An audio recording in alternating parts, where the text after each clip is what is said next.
Hello everyone, welcome back to YouTube channel. दोस्तों, आज इस वीडियो में जानेंगे कि जन्माष्टमी के दिन लड्डू गोपाल जी की 12 बजे रात में जो पूजा होती है वो पूजा कैसे होती है, कैसे करी जाती है, उसके नियम क्या है, संपूर्ण जानकारी आज मैं आपके साथ इस वीडियो में शेयर करने वाली हूँ।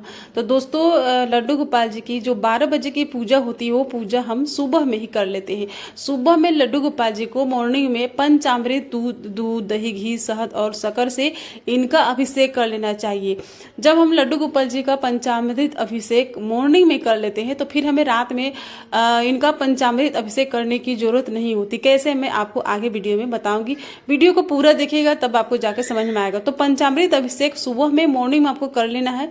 करने के बाद लड्डू गोपाल जी का खूब सुंदर सा मेकअप मतलब कि तैयार कर लेना है। उनको वस्त्र पोशाक और नए वस्त्र धारण कराना है उनको, और अच्छी तरह से उनके जो सिंहासन है, उनके जो बैठने का स्थान है, उसको सब कुछ अच्छी तरह से सजा करके आपको रख लेना है। एक कलश की भी स्थापना कर लेनी है। वीडियो बहुत लंबी हो जाती है तो कलश की स्थापना मैंने पहले से करके रख ली है। तो सब कुछ लड्डू गोपाल जी का सुबह मॉर्निंग में ही आपको कर लेना है। पूजा विधि विधान सब कुछ आपको मॉर्निंग में करना है। मॉर्निंग में पूजा करने के बाद मॉर्निंग में लड्डू गोपाल जी को अच्छी तरह से भोग लगा लेते हैं। जैसे कि हम नॉर्मल दिनों में लड्डू गोपाल जी को भोग प्रसाद लगाते हैं, ठीक वैसे कर लेना है। उसके बाद 12 बजे विश्राम भी करा दीजिएगा। उसके बाद शाम को जब हम उठाते हैं तो उठा करके और फिर उनको भोग लगाते हैं।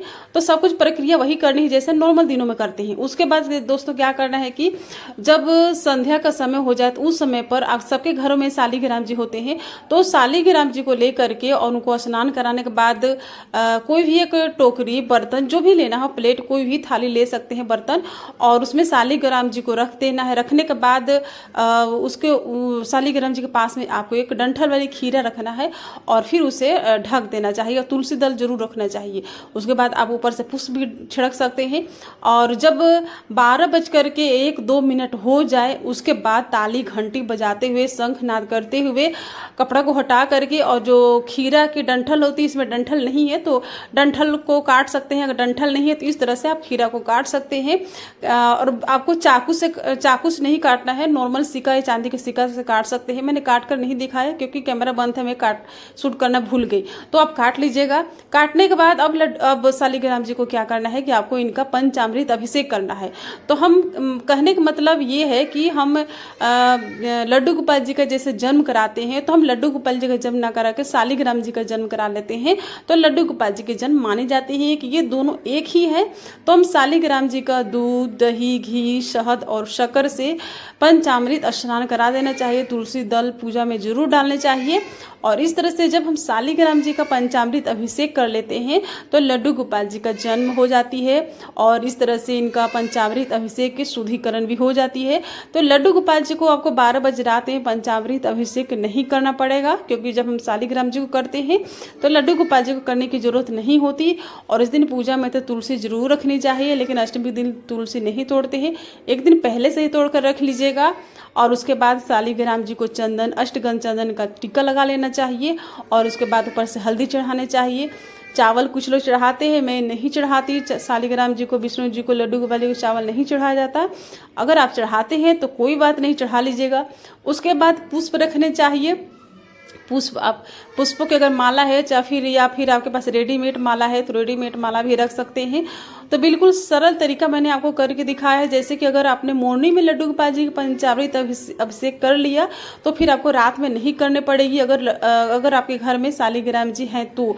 और अगर शालिग्राम जी नहीं है तो फिर आपको रात में लड्डू गोपाल जी को पंचामृत अभिषेक करना पड़ेगा, क्योंकि जन्माष्टमी के दिन पंचामृत अभिषेक कंपलसरी होती है, करना पड़ता है हमें किसी भी हालत में।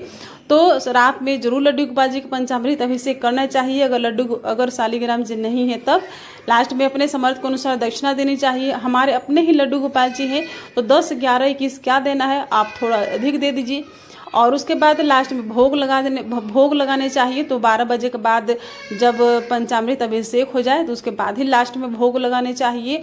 और भोग लगाने के बाद भगवान, जैसे कि लड्डू गोपाल जी छोटे हैं, इनका भी तुरंत जन्म हुआ है, तो उनके सामने दिखा करके सब कुछ रखना चाहिए। अपने हाथों से थोड़े से लड्डू गोपाल जी को जो भी मिष्ठान भोग प्रसाद हो उसे खिला देना चाहिए। और इस दिन माखन मिश्री का ही भोग लगाया जाता है, तो आप माखन मिश्री का भोग लगा लीजिएगा।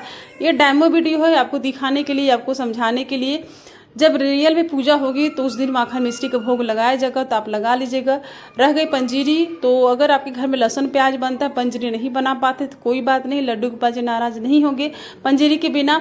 और उसके बाद लास्ट में भगवान जी की खूब बढ़िया वाली ओम जय जगदीश आरती करनी चाहिए। और इस दिन आरती लंबी वाली बड़ी वाली आरती करनी चाहिए, छोटी आरती।